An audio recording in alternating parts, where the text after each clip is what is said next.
Good morning, Wrestling Inc. Welcome back to the Wrestling Inc. Daily. It is me, your managing editor of WrestlingInc.com, Nick Hausman, joined here as I am now every Wednesday to have a little fun for a mid-week punditry break. It is our good friend Brian Wohl. Brian, welcome back to the Wrestling Inc. Daily.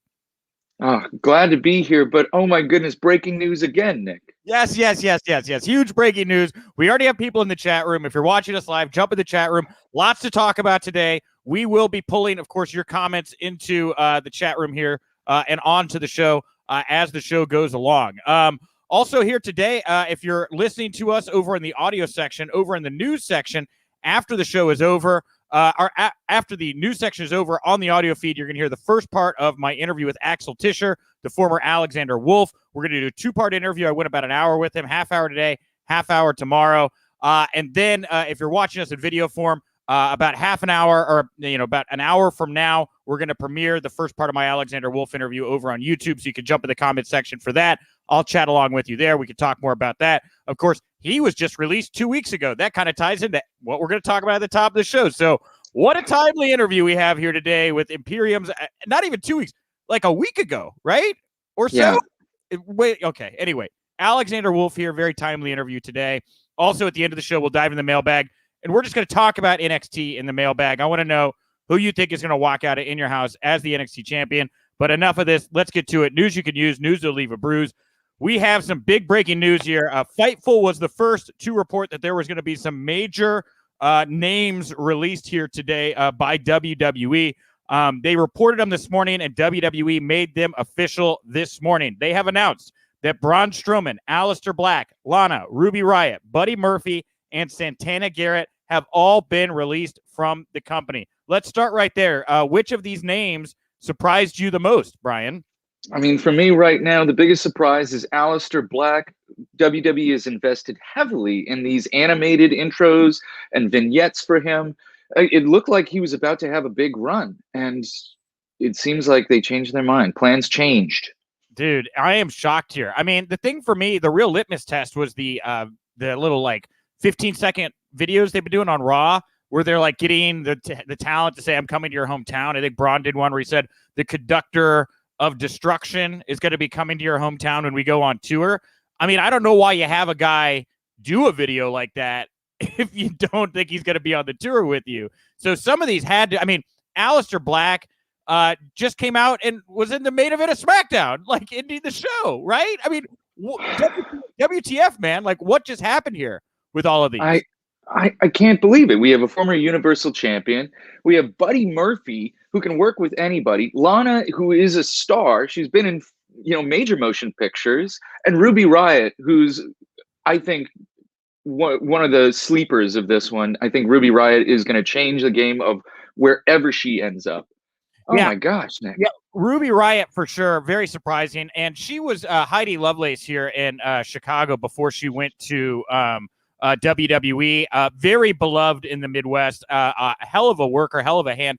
I have no doubts that Ruby Riott is going to find work elsewhere. But Lana, man, dude, Rusev Miro is the current TNT title champion. I'd wager to say that guy may hold on to that title for 90 or so days until they can get his beautiful wife alongside him on TV. I don't know why you wouldn't just do that. Like if Lana's out there, you got that one surprised. Dude, everyone, I mean, Santana Garrett of those listed here was obviously the least used, but I mean, these are all Buddy Murphy. You could have gone any which way a Sunday. This guy was part of the most integral storylines on SmackDown in 2020 with the Mysterios. Yes, and his amazing work on 205 Live before that, his amazing work through NXT in his tag team. Oh my God. I feel like Buddy Murphy is somebody that we'll see tear up the indies and maybe head to New Japan. Maybe. Very, very good chance that Buddy Murphy is going to be a get anywhere he goes. And we have a fan here, Antonio Garcia, in the chat room that said, of course, AEW needs all the help they can get with the women's division. I mean, their women's division is obviously taking a turn, right? Britt Baker helped her back on the map. You see Sheeta, very well beloved. I think Rio was even got a fresh coat of paint after Double or Nothing. I mean, there's Thunder Rosa, Nyla Rose, Serena Deeb. There's women there right now, but this is a gift to them. Like somebody like a Ruby Riott or a Heidi, whatever she wants to call herself when she leaves. would be a natural fit there. Aleister Black, Tommy End. I mean, this guy let loose back on the indies right now is going to be really an interesting proposition. New Japan is in a bad spot right now because I know a lot of the North American talent doesn't want to go over to where like a fourth coronavirus wave is going on at the moment. So, I mean, you're looking at AEW. I think Ring of Honor could have a good shot at picking up some of these names. They're definitely in the mix and have a pocketbook right now. MLW over on Vice TV. We've seen a lot of guys kind of use that as a platform to kind of transition. I'm thinking, Leo Rush is technically still a champion there at MLW, but he's obviously over to AEW right now as well. So, And didn't Leo just sign with New Japan too? I feel like New Japan. He didn't sign. Everything Leo's doing is on a handshake deal. He's not under. Okay. Leo Rush is not under contract. To the best of my knowledge right now, Leo is not officially under contract to any one particular company at the moment. Oh, and never mind. Right. Del Mar, Leo did drop the MLW. He dropped I believe he was not the lightweight, whatever they call the MLW champion over there. So not a whole new city champion. Yeah. I think New Japan can be an attractive landing place for people, even though COVID, yes, it is exploding there again a little bit. But the thing is New Japan did not release anybody throughout that pandemic. So you want to talk about a place that'll be loyal to you and take care of you. Seems like New Japan is trying their best for their talent. Yeah, Leonard Bowden, Ruby versus Britt Baker. Yeah, like we attributed or we said earlier, like that's a banger match that they could get. Oh my god. We also have let's see. Oh, Dro David and Ricky Braun got released today because he's still dealing. Oh, that's nice. I shouldn't have put that up on the screen. I need to read these all the way through. But Braun Strowman, man, like again, this is easily the biggest name, the guy that's been pushed the hardest, big WrestleMania moments, right? He just worked with Shane McMahon. I mean, they embarrassed this guy. You never know what's going on just underneath the surface of the subtext of a pro wrestling promo.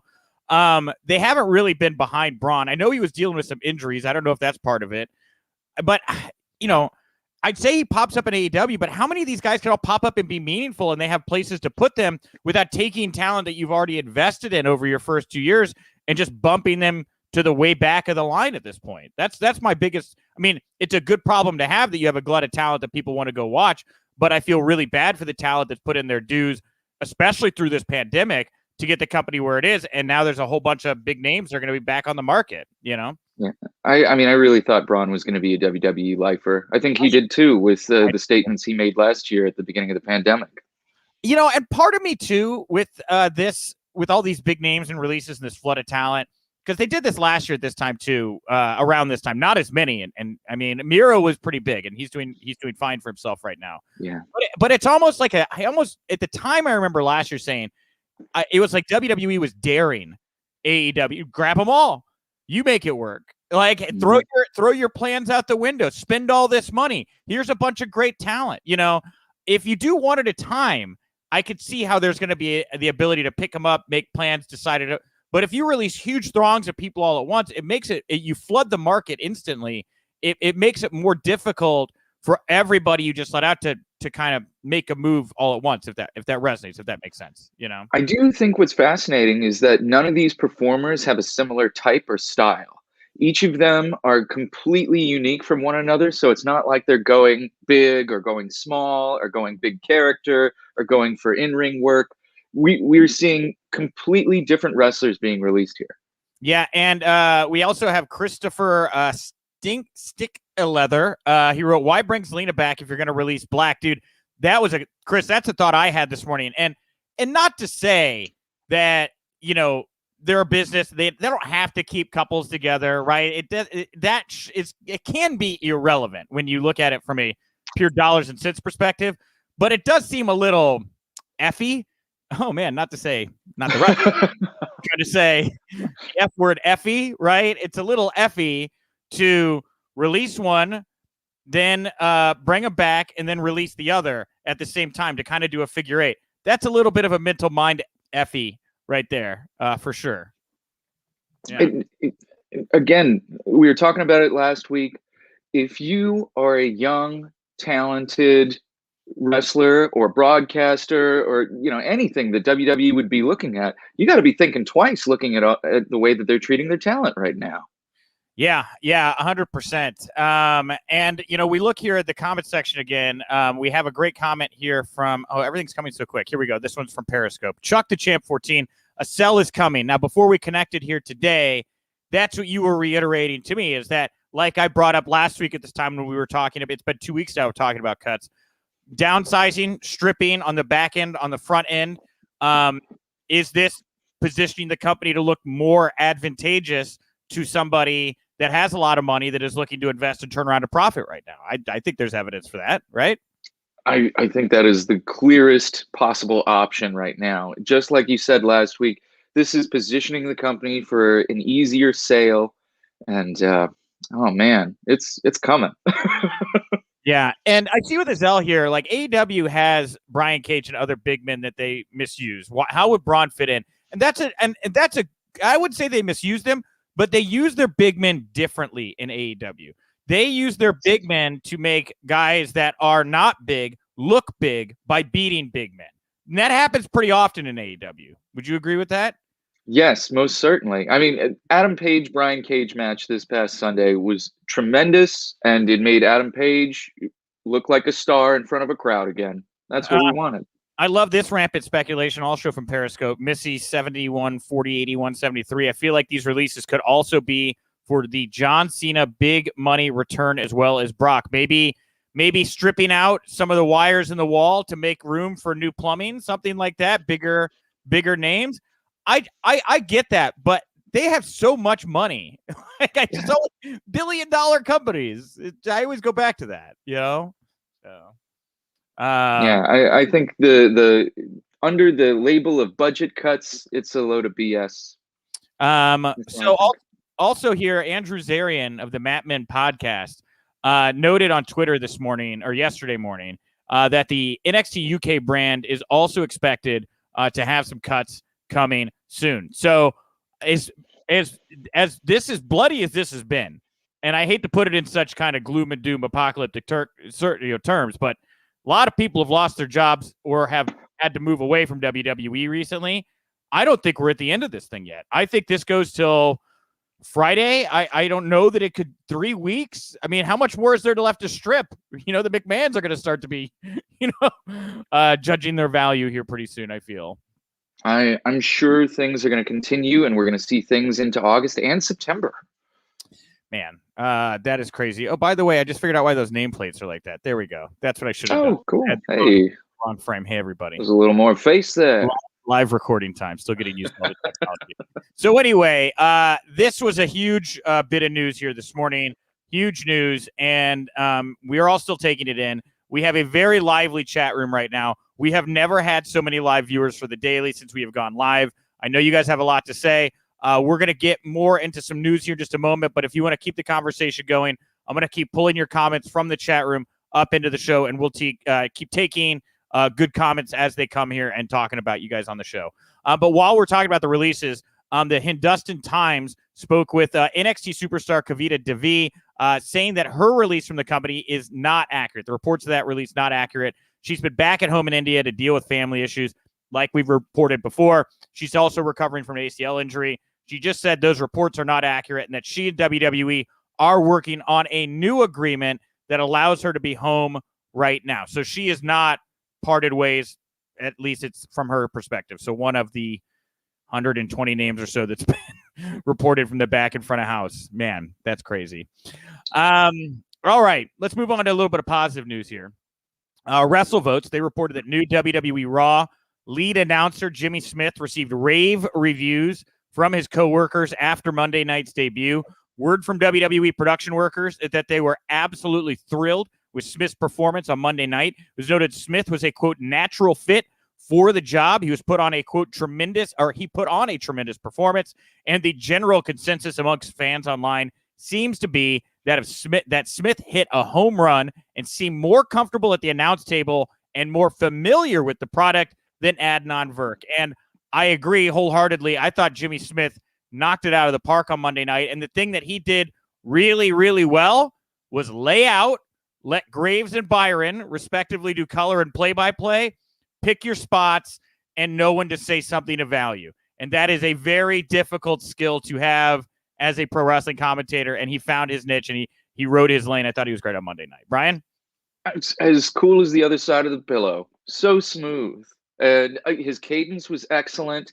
Everything was easy to follow.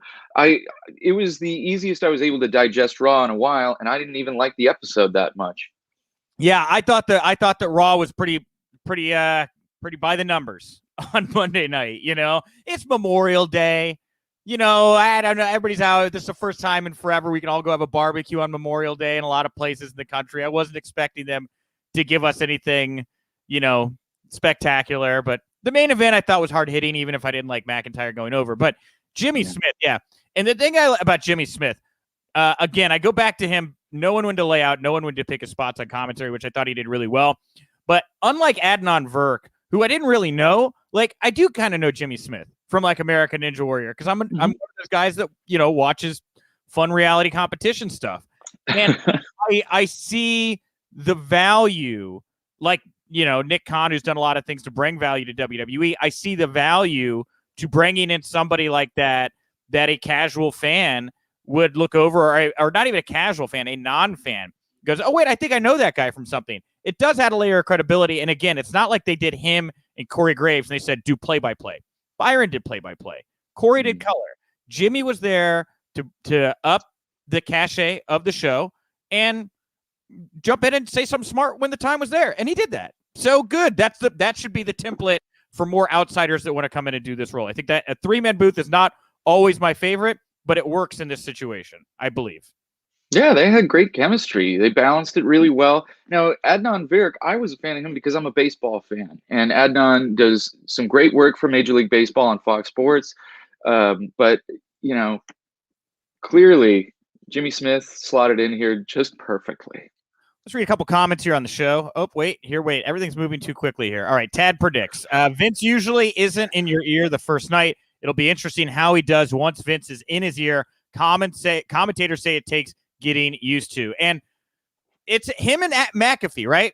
Like, because McAfee, I haven't really heard. I mean, I've heard that Vince he didn't like his vintage Vince McMahon impression or whatever. But we haven't heard Pat on his radio show or no quotes come out where he's complaining about being overly produced on his SmackDown role yet. I hope it stays that way for Jimmy. I think both of these guys are working, and I think they bring some clout to the show. There are, again, Michael Coles and Corey Graves and Byron Saxton that can take that Vince language and translate it to a Jimmy in a way that hopefully doesn't become hostile. That's a good way to put it. So, let's see here. Is there anything else I can? Man, you guys are commenting so fast today. Lot to talk about. This is the one I wanted to pick out. Max Green 99. Death Warrant. I agree completely. Who was another person in our comments? I agree completely. AEW doesn't need to pick them all up. They'd be fools not to contact Black. You know, I agree, man. It's just you got Rampage coming. That's a third hour. That's going to open up a little bit. That'll give you more time to tell some stories. But how many more talents do you need? And again, like just from a locker room morale standpoint, you know, when you see these guys again that come in and are starting to take more spots that used to be given to younger talents or so, I mean, we're really kind of down to Jungle Boy, MJF, Adam Page, Orange Cassidy, the four pillars they kind of started with. Joey Janela has kind of backed out of that a little bit. Sonny Kiss has kind of backed out of that spotlight of the young talent they brought in. We're only down to a core. You know, Kip Sabian is out injured right now, but he was kind of playing a foil to Miro who'd kind of come in. You know, the young talent, they've got their four pillars there. A lot of the other stuff is starting to feel like it's the spots are being taken by more established names at this point.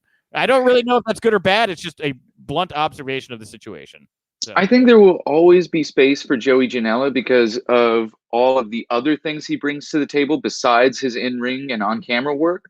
But yeah, it's clear that there are four pillars in AEW, and everyone else is being brought in to kind of help build these four pillars. And, you know, I think that's cool. But, you know, when you go back to Aleister Black's debut on NXT UK as Tommy End, look at the hype and how excited everyone was when he came out for NXT. This guy is a top guy wherever he goes. People were talking about him as a possible future, like, Undertaker type character replacement of that level. So to see him be released. This could shift the business in so many ways. If he shows up on Impact, if he shows up on New Japan, if he shows up on MLW, Ring of Honor, we haven't mentioned NWA. Well, NWA, I don't want to. NWA's off the rails. Their product is not my favorite at the moment. I would not recommend it for these talent. So, real quick, we have a super chat here. So if you want a super chat, we will for sure get you up on the screen here, just to keep in mind. Ethan Kaufman, the mismanagement of these release talents the last few months is mind-blowing. Samoa Joe, Iconics, Mickey, Aleister Black, Braun, 100% agree. Thank you so much for that super chat. And on that note, I'm going to follow up with Omar Camacho here saying these releases made AEW All Out a lot more interesting, even if AEW does not plan to bring them all in. Yeah, I mean, we are about 90 days away from All Out. That is very interesting. I agree. I don't know. Did they do it where it's like 92 days, before All Out, or I don't know what that is. So or 88 days, I guess, before All Out. So maybe they could hold them up or something like that. So, wow, this is. I am jealous of the crowd in Chicago for that one. Well, as we are talking about getting back on the road, PWInsider.com reporting WWE officials have informed main roster talents that they are expected to train at the Performance Center to prepare for the upcoming return to touring. Wrestlers were told on Monday's Raw they were expected to come to the Performance Center over the next several weeks to participate in in-ring workouts. The workouts could begin as early as next week, with wrestlers taking part in drills, maybe even matches, to make sure their ring work is sharper. The workouts will take place on days that the wrestlers are not booked for TV. It's believed this was an edict from Vince McMahon. It looks like everyone on the roster, from top stars down the card, are going to have to participate in these workouts, with one talent joking that they weren't thrilled about having to roll around the ring on their day off. But if this brought the company closer back to normal pre-pandemic touring and work, then they were all for it. More Raw talents were told of the workouts on Monday. They're looking forward to getting timing in the ring back to normal after only working out once a week in the ring due to the pandemic. And it was also noted that to the average person watching, there may not have been any noticeable changes, but among talents, quote, who know better from being in the ring, there have been quite a few who felt their timing has been somewhat off for a while now. And isn't that kind of just like a bigger comment about the product at the moment, is that, the whole thing has just felt a little off. And I know it's easy to point to creative and say, well, it's all on creative, but you're talking about these performers that are in this malaise, that are in this space where you're not popping up, you're not reacting, you're not firing up the way you do when you're playing off that live crowd. And as much as the creative is easy to complain about and say this is not very compelling television, which many weeks it is not, the performances from the performers have I think we've all just we entered a holding pattern for about 12 months there, where everybody just kind of blacked out. Like, we're all going to forget this period. I don't know. So, thoughts, Brian? I concur. I do think some have shown brightly throughout the pandemic, but as a stand-up, I got to tell you, performing on Zoom, performing outdoors is very different than performing in the traditional club setting. It changes your timing. It affects you. And I'm sure that for the wrestlers, performing in front of these screens forever, it affects you. It does affect your timing. And having all the talent come in to do these, I don't know, it feels like NFL organized team activities or mini camp. It's WWE's, it feels a lot like NFL, but nobody's an actual employee. They're independent contractors. Couple more things back to the releases as we're weaving in and out here. Randy Sam, hey Nick, can this release stars come to New Japan? We touched on that up top. I think it's a bad time for people to be signing with New Japan just because the pandemic is not under control over there at the moment like it is here in the States. I would think the priorities would be trying to land some kind of deal with a major North American promotion. And in the case of like some of the NXT talent, or not even NXT, like Performance Center talent, I have an interview with the former Ezra Judge coming out next week, who's that guy that they said if you could build a wrestler from the ground up, he's the guy to do it. Him in like a GCW, where a lot of guys have gone and really built up that cult following before they go to that negotiating table with one of those bigger promotions. I think a GCW, a Black Label Pro, PWG when it gets up and running here in a little bit, The Jersey Championship Wrestling, those bigger independent promotions are going to find a lot more value here in the not too distant future as well. Warrior Wrestling. Warrior Wrestling. This Saturday night, Warrior Wrestling, baby. I don't know that we can bring them all in. We only do like 3 to 5 shows a year, but you're right. Warrior Wrestling this Saturday night. Check it out, Fight TV. I'll be calling the action with Rich Bikini. There was one other thing. Oh, yeah, this was it. We were bringing up the timing. Thank you very much for running the numbers, Ryan W. We are 95 days away from All Out, meaning that the 90-day contracts, or 90-day non-competes, run up 5 days before All Out, which puts a lot of these players in play. And then they could, show up at All Out. I mean, how cool would it be to see like Aleister, Braun, Buddy Murphy, Ruby Riott, I'll just show up. They just buy tickets. We've got tickets. We're here to watch All Out, right? Sitting ringside, just throwing popcorn and stuff the whole night, really starting to get that going again. I don't put it past Tony. Oh, and while we're talking about, factions invading or something like that, because faction's very big in AEW. I don't know if you know that or not. Sting and Darby Allin are more of a tandem. How cool would Aleister Black or Tommy End be in that group? I mean, I can't think of a lot of people that would pair with those two, but Tommy End, I think, would be a great kind of third wheel for a Darby Allin Sting trio. Oh, how fun. And God, Sting and Darby tore it up on Sunday. That was so much fun to watch. I think that was my favorite match. Oh, and Polio Del Mar, by the way, thank you. Championship Wrestling from Hollywood. They have promotional partners. Yeah. Championship David Marquez, a wonderful, smart businessman. I highly recommend them as well. Yes, a great place for anyone to land. All right, we're going to throw in another news item here. We're going to do 2 back-to-back, and then we'll dive back to the comments because I have a feeling we're going to keep talking about the releases as the show progresses here now. PWInsider.com reporting WWE Hall of Famer Molly Holly being brought back to upcoming WWE TV tapings as she continues to try out for the role of a producer. She was reportedly taken through the paces at Raw, is being brought back to additional tapings going forward as the two sides feel each other out. But this is a good sign that the company is looking to rehire her as a producer. I don't have much more to say than I said yesterday, other than this is really great. Molly Holly, more women backstage in powers of in positions of power, always good. And not only can Molly help not just produce the men and the women, right? She's just a good person. Like, she's just a good human. And the more good humans we can have in positions of power in WWE and really across the business, the better. She did, not to pimp Waltman's podcast, Pro Wrestling for Life, which I co-host. Go check out. New episode tomorrow with Danhausen. But I think it was like episode 4 or 5. We had on Molly. She's talking to Sean, and she brings up this WCW story where like Russo wanted to have her like top ripped off or something like that. Some dude was going to like grab her. And she was like, that's assault. That's sexual assault. I'm not going to like play act sexual assault. And she shot it down and refused to do it.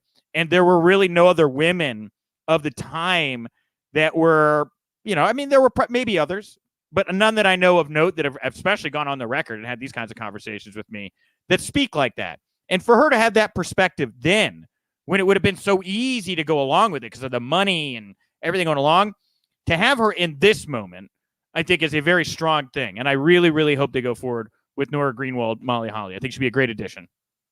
I couldn't agree more. You need good, high character people in your company to help create a culture. And she will help set a culture wherever she ends up if she doesn't stay with WWE. Yep. Also, on that note of Molly possibly moving into a producer role for WWE, the Observer saying that AEW officials chose not to renew contracts for Awesome Kong and Shanna.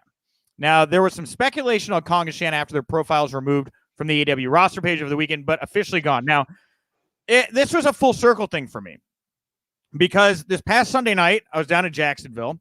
I'm in the media scrums. Britt Baker comes out, and I ask her this kind of a follow-up question. I forget exactly what the first question was, but the follow-up question was, are there any female producers at the moment in AEW? Before it was Awesome Kong, we were told when she was there, not busy with Glow, she was producing, but that she's not there at the moment.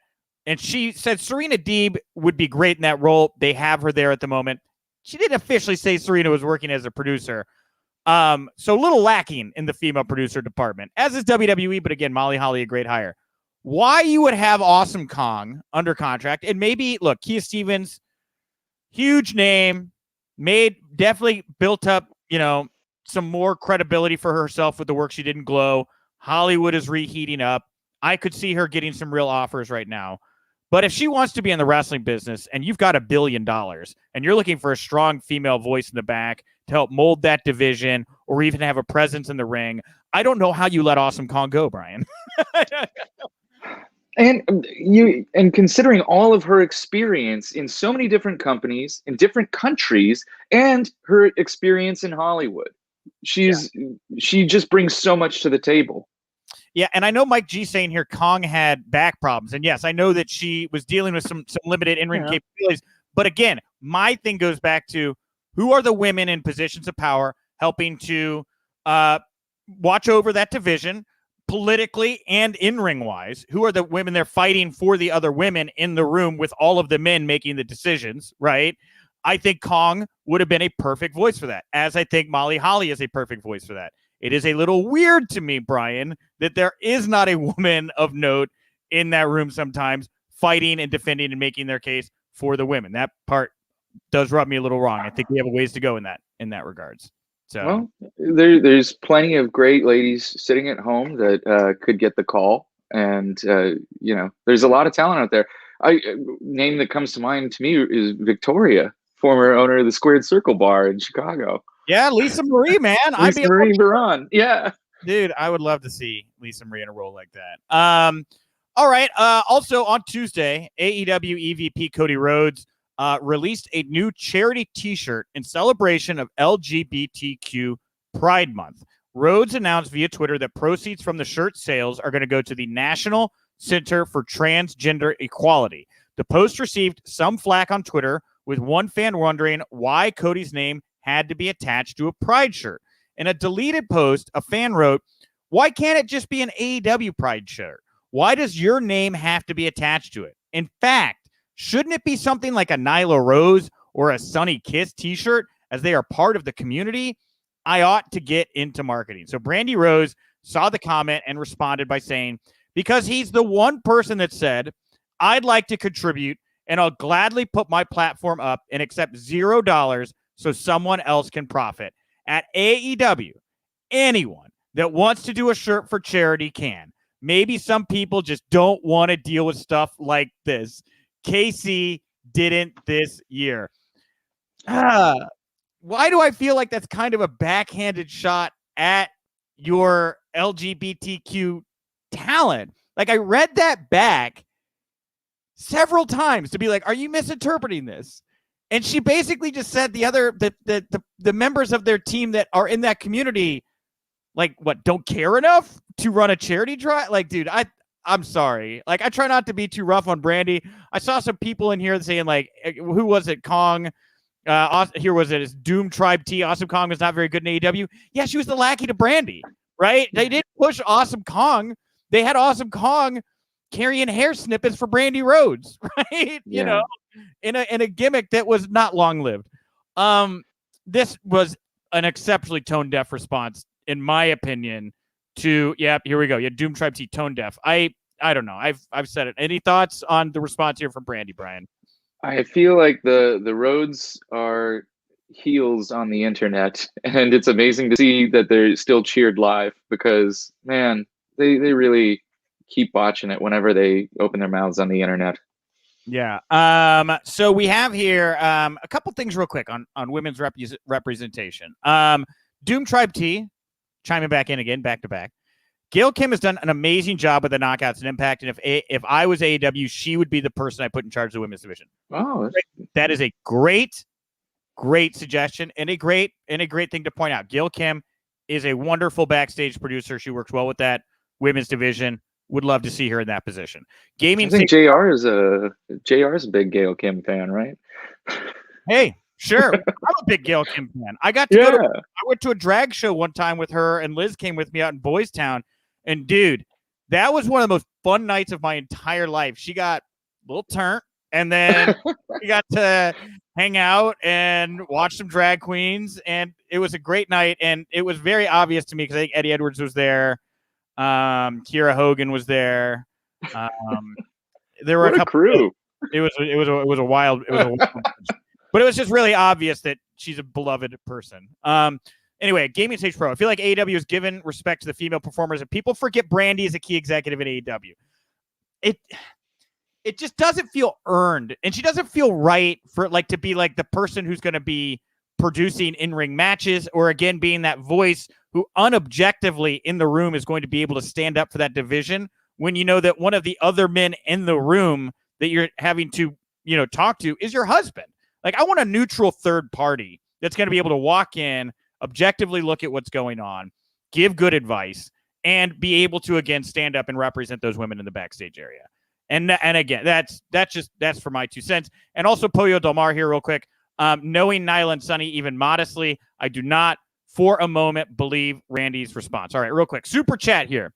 Prince GQ24. It's sad to see some of them leave such talent who did whatever needed to be done to get on TV. I just hope Naomi is safe. I think Naomi's going to be fine. She's married to one of the Usos. She's a very talented performer in her own right. I do not worry for her. But it is, we have Alexander Wolf here on the show today. If you're listening in audio form, you're going to get to hear him. In 24 minutes, we're going to debut it over on the Wrestling Inc. YouTube channel. Considering the discussion we're having here today, I highly recommend you check out the Aleister or the Alexander Wolf interview. We're going to do part 1 today, part 2, same time tomorrow. So you can watch 2 days worth of someone who's just kind of went through the process of being released by WWE. But I have this other interview with Ezra Judge coming out next week, and I think we'll do it on Monday. And, you talk about a guy who has an experience in football, bodybuilding, built himself to this moment, get ready, stay ready for 2-3 years, always being told we're waiting for the right moment. We're waiting for the right moment. You're always on edge. And then one day you're just out. It's a real roller coaster. It's a mentally taxing environment to be in. And of all the names here, I think that catch me the most off guard, it would be Aleister Black, just because of the strong way they just put him over on SmackDown, man. Like that's got to be a total head trip for sure. Oh my God. I hope he's all right. I hope everybody's okay. But yeah, they significantly invested in him. That animation costs a lot of money. It does. Hey, Everett Todd here, by the way. Tony Khan should recruit Mickie James to run. Mickey's another big name out there that would be I say I'm not a huge NWA fan, and I'm not, but her husband is over at the NWA. I think he's their current champion at the moment. I don't know that he'll ever stop. I think he's going to hold that thing Bruno style. There's an opening there, and yeah, Mickie would be great. She would be great in the AEW. She's very outspoken. I'm looking for somebody that can objectively, neutrally help these women grow and have a strong female voice in that AEW boardroom. There is the kind of person that I'm looking for. All right, back to the news, and then we'll go back to the comments section. All right, Busted Open Radio. Mark Henry commented on the conversation he had with Vince McMahon about signing with AEW. He said he was like, man, you know everything you need to know. You go. And if you feel like you need to go, I don't necessarily want it, but if you feel like you need to go, then go. I know you're going to be successful. That's what you want. I'm not going to run from a conversation like that. There's a lot of people who are kind of scary and unloyal or whatever. Nobody will ever say Mark Henry is unloyal. I've been loyal. There were times when I was offered more money. I didn't leave. 25 years with the same company. Through the good and the bad, I was there. And Mark Henry is a man of principle. I know that based on having some conversations with him myself and knowing people in Mark Henry's orbit as well. And, we go back to a possible WWE sale. Is it easier for Vince McMahon to look a Christian, a Matt, a Mark, a Big Show in the face and say, it's okay. You can do this, because maybe he knows he's not going to be in the same position he is now in a year. And, this is maybe the third act of the play for him, not for the company, but the end of an era in a lot of ways. I feel like is we're watching it in real time at the moment. Most certainly. Mark Henry has been one of the greatest recruiters for WWE. I don't think they'd have Bianca Belair without Mark Henry. One of the best main eventers, that they have right now. Mark Henry is a tremendous pickup for AEW, and I'm excited to see what he does. And I'm excited to see him be treated like a real talent, a special talent, instead of being humiliated the way he was on television with the Randy Orton nonsense. By the way, I saw somebody gave us an angry face emoji, which we've never gotten on the live show, and I don't know what I said.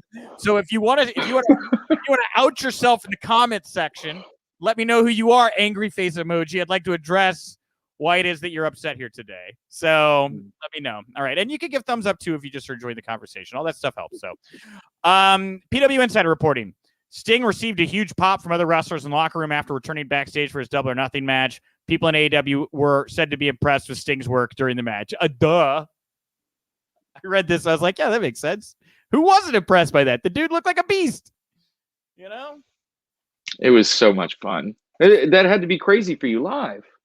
Oh, my God, man. I talk, we got on Waltman's show that's going out tomorrow, and it's available for patrons, I think, very shortly. We talk about this, and man, like being in that Daly's place when Sting takes off his shirt, right? And you see Sting, the whole place is like, whoa, right? And then he takes that suplex and you're like, oh, and then he stands up and he like pitches Scorp and then he dives and then time just stops, the whole place is like, it's like that slow motion Friday Night Lights thing where they pan to the crowd and everyone's like,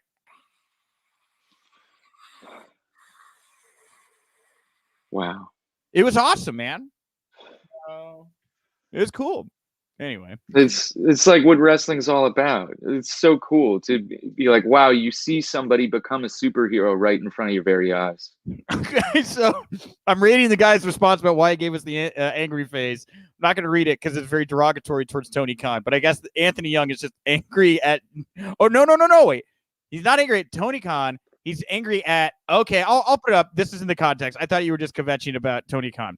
Anthony Young, angry face because of the releases, and screw Nick Khan, the corporate con man. So he quoted Tony Khan there against Nick Khan.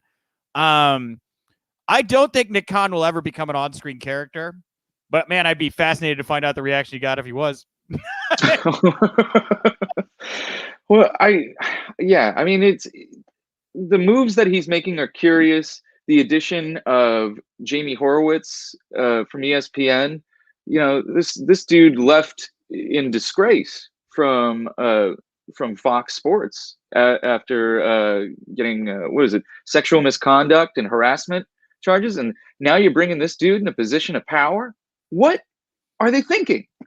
That's why I say Molly Holly backstage, more women of good standing that can help raise their voices and be heard in the workplace. Yeah, I don't think a lot of people knew the story you were just talking about, Brian. Yeah. Oh, yeah. Jesse Collins was the one who brought it to my attention, Wrestling Inc.'s very own, and I read up on it and I was like, oh my goodness, how can you assign this guy? So wait, what happened again? Take us back here just a second. I was reading a little in the comments section here. Take us back. What exactly are you talking about here with Nick Khan and his past? So Nick Khan brought in Jamie Horowitz, who is a former Fox Sports executive, and he was also at ESPN as well. But he was fired from Fox Sports due to sexual harassment allegations from people in the company. And here he is in WWE. Really? Wow. Really. I'll send you a link to the article. It's from the Philadelphia Inquirer. It's from May 3rd, 2019, written by Rob Torno. And yeah.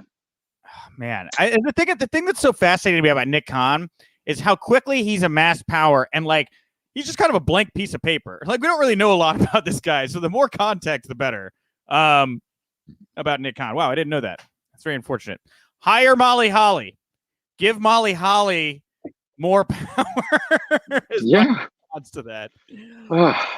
All right, one more news item before we get to Alexander Wolf Part 1 if you're in audio form. And again, we're about 15 minutes away from debuting Part 1 of my Alexander Wolf interview over on Wrestling Inc.'s YouTube channel. So when we wrap up here, jump over there, get in the comment section. I'll chat along. Brian, you're welcome to chat along. You're all welcome to chat along. We can watch Alexander Wolf and I chat. This is the first part of 2 parts. All right. Lastly, here, AEW star Joey Janela, who we were just talking about, currently dealing with an injury. He took to Twitter this week, announced he's dealing with it. He's not medically cleared to compete. He noted that doctors did not know the severity of the injury, but he is expected to be back in the ring in July. He last wrestled for AEW at Dynamite this past Friday night, losing to Adam Page. No word on when Janela suffered the injury or other specifics, but a fan asked him on Friday if Page hit him with a stiff shot during their Dynamite match, and he replied, yeah. Man, I really enjoyed his match with Adam Page. I thought that was so much fun. I love Joey Janela. I'm a Joey Janela fan, so I'm rooting for him to get better and get back in the ring as soon as possible. All right, everybody. Well, that'll bring us to the end of the show here today. Thank you very much to Brian for joining me at the top to talk the news. Thank you very much to Alexander Wolf for joining me to talk about his time before NXT and NXT and what's coming next. Again, that was just part 1 we played today. Part 2 is going to air tomorrow on the audio show and, of course, over on the YouTube channel at 1 p.m. Eastern after we wrap up the live recording here. We're not totally done. We have a little bit more to go because we're going to dive into the mailbag here to wrap up the show today. And today in the mailbag, I made it the NXT block, basically, because we had so much other stuff to get to, and I didn't want to have to, breeze through NXT because I know there were some things that happened last night and people have thoughts on NXT. So in the mailbag today, we're just going to have kind of an NXT conversation, and we're going to start with the question of the day based on the fact that Adam Cole returned on NXT, laying out Johnny Gargano, Kyle O'Reilly, and Pete Dunne in the triple threat match that opened last night's show. Cross then later on went on to challenge all 4 men to a match at next Sunday's WWE NXT In Your House. I went over onto the Twitter sphere. I asked you all who you think is going to walk out as the NXT champion at In Your House. Over 250 votes here. No comments. So all the comments are going to have to come from you guys here that are chiming in right now. 67.2% said Karrion Kross, 23.7% Adam Cole, 6.2% Pete Dunne, and only 2.9% combined for Gargano or O'Reilly.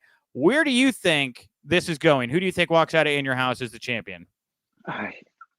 It's hard to say. I feel like Kross will probably still walk out because of Adam Cole's promo last night, where he challenged that Kross can't get it done bell to bell. And I feel like that is the next kind of thing, is to get Kross over as a bell to bell guy. And it seems like it's going to stick with Kross, but man, glad to have Adam Cole back. But these crazy multi-man matches can oftentimes be a smokescreen to get the belt off of a guy, right? Mm-hmm. And we just let's go back. The end is in the beginning, right? Let's go back to the start of the show. Bunch of big marquee players from the main roster have exited the stage, right? There are some people in the wings that will be able to move up on their respective brands, but I would think that NXT is going to be called upon. Maybe, I don't know that Finn Balor wasn't even on the show last night, was he? No, he was not. He was not.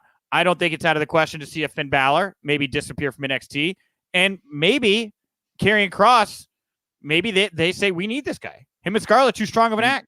Maybe this is a chance to, because the back of my mind when I saw him and Cole, I thought, well, maybe because of the other 3 outside of Cole and Kross, I think Pete Dunne would make the most sense. He's, badass. He could move into something with O'Reilly. He could move into something with Gargano. Maybe you do a Kross Adam Cole thing, blow off, the week or so after to show the bell to bell thing, and then you spin off one or both of them to different brands. We don't know where Roderick Strong is at the moment, right? He's just kind of retired from NXT. He's waiting in the wings right now. So I don't know that it's a foregone conclusion that Kross is going to walk away with this title here. I think there's a chance that in all of this schmaz, one of these other guys could pick up the title. To me, it seems like NXT is really small right now, and Kross looks like the biggest dude there. And so I'm wondering, outside of Bronson Reed and Killer Kross, who are the next big men that will help NXT in the future? Yeah. Well, let's see here. Anthony Young. I could see NXT releases coming tomorrow. Yeah, that's usually how it goes. Main roster one day. NXT. We saw the report from Mattman. Maybe some NXT UK talent. Pollo Del Mar. Kross walks out as champ. Anthony Young. Kross wins. We have By the way, Sean Patrick O'Brien. Hey, Sean, good friend. Hi, yo, finally caught the show live, guys. Appreciate everything you do. Thank you. Let's see. And Axel Pompous. Yeah, some NXT people are going up after this pay-per-view. I totally believe with that. And let's see. Antonio Garcia, if Cross and Cole are moving up, then Pete Dunne is the logical choice. And that's kind of where I'm at right now. I'm not 100% on Cross walking out with this title. I think there's maybe an opening here because of the circumstances. Yeah. Whenever wrestlers change up their physique like that, it really raises eyebrows at WWE, it seems. And so with Pete Dunne's tremendous transformation, I feel like they got to be looking at him. Yeah. And by the way, we're going to end on a spoiler here. I hate to say this, everybody, but Rob Humphrey's breaking the news. Otis is going to surprise everybody. He's walking out with the NXT title. So there's your big man. I should have told. Spoiler alert. Otis is winning the NXT title. Rob broke the news here in the comments section. Remember that when it breaks elsewhere. All right, everybody. That wraps up the show for real here today. Thank you, Brian. Thank you, Alexander. And thank you to everybody. I think we doubled the most live views we've ever done for one of these live dailies. And if you watch this and it's your first time watching, we do this every weekday, Monday through Friday, noon Eastern. I have a cavalcade of amazing co-hosts. Brian's here every Wednesday. Tomorrow, I'll be back. I'll be joined by one of the voices in the ether out there that has wonderfully been chiming in here today, Paul Pratt, a.k.a. Polio Del Mar, who, by the way, is also going to be on Pro Wrestling for Life tomorrow night. I brought Paul in to play a game with Sean on the show, which we do play. I won't give away what it is. And we wound up having like 10 minutes a game, 10 minutes of Sean very interested in what is going on with the LGBTQ community in pro wrestling. And it became like its own kind of segment. So cool. A double dose of Pollo Del Mar tomorrow between the daily and Pro Wrestling for Life with Sean Waltman. So 5 days a week, we're here doing this. And every day or every weekday, Monday through Friday at 1 p.m. Eastern, an hour after we go live here, that's when we premiere my latest interview or another interview that a contributor did for the site. But today and tomorrow, both of those days will be Alexander Wolf here on the daily. Support WrestlingInc.com. We're on all your socials. We have a late night show, the Wrestling Inc. podcast, after all the major shows and pay-per-views. And that's everything. Brian, what do you want to plug, promote, put over here to wrap up the show today? Oh, man. Check out my podcast on Thursdays, My Favorite Friendship. Last week, we talked about how to be a better friend to your disabled friends and coworkers. And also, I'm tweeting about this. I'm wearing a shirt today called This Shirt Creates Good Vibes to support my comedian friend Dane Kissel in his fight against cancer. He created an artist shop on Threadless. Check him out. Such a great guy. Man, I can't wait to watch wrestling with you guys. It's going to be so fun. I know today had a lot of sad news, but there's so much great stuff going on. MSK had a great match last night. MSK had a great match. You know what? I told you you could talk about Poppy in the back half. What do you want to, Brian? Take us home. What do you want to say about Poppy coming to NXT next week? I am such a big fan of Poppy. I've been following her through her stuff before when she was with Titanic Sinclair. Now she's on her own, and boy, Poppy might be stepping into the ring very soon. Candice LeRae has been throwing a lot of things out there about how Poppy could be the next Bad Bunny and all these things. So keep an eye out for Poppy, you guys. All right. Well, Poppy be popping over on NXT. Oh, love Poppy. She could be part of Hit Row Records, right? I don't know. She's not really hip hop. She's more like metal. No, now she's into metal, but before she used to be like really bubblegum pop mixed with a little bit of ska. So Poppy can be anything that she wants to be. And I'm so thrilled to see how they use her. And she'll be a great element to NXT. And whoa. Here, this is weird. Acer's been supporting me forever, but wait, there's two Acers now. 18, 30, 37. Hope Karrion Kross retains an Acer 5000. Lots of news popping in the world of wrestling. Are one of you like the fake Doink or fake Kane or like what's going? Well, I have to go. I have too much to think about when it comes to Acer. I've got to get my wits about me. Thank you all so much for tuning in. 5 minutes away, we're going to debut part 1, Alexander Wolf. Go jump in the comment section for that. Thank you all so much for tuning in. I'm at Nick_Hausman over on Twitter. I'll talk to you tomorrow. And remember, if you winked,